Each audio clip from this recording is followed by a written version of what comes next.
Սաղմոս համար 20 Թագավորը հույսը դնում է Տիրոջ վրա, այսուհետև Սաղմոս Դավթի Տեր, զորությամբ քո պիտի ուրախանա թագավորը և հույս ցնծա քո փրկությամբ։ Նրա սրտի ուզածը տվիր նրան և նրա շրթունքների ցանկությունը չմերժեցիր։ Քո քաղցր օրհնությամբ այցելեցիր նրան և թանկագին քարերով ընդելուզված պսակ դրիր նրա գլխին։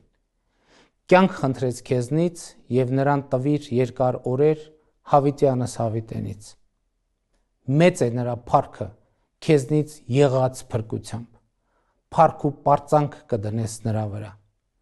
Օրհնության մեջ կհաստատես նրան հավիտյանս հավիտենից, կուրախացնես նրան քո երեսի խնդությամբ։ Թագավորը իր հույսը դրեց Տիրոջ վրա և բարձրյալի ողորմությամբ նա չի սասանվի։ Թող ձեռքդ անպակաս լինի քո թշնամիների վրա և աջդ հասնի բոլոր քեզ ատողներին։ Երբ դու երևաս, նրանց հրաբորբոք հնոց կդարձնես։ Տերն իր զայրույթով կխռովի նրանց և հուրը նրանց կլափի, երկրից կկորչի պտուղը նրանց, իսկ մարդկանց որդիներից սերունդը նրանց։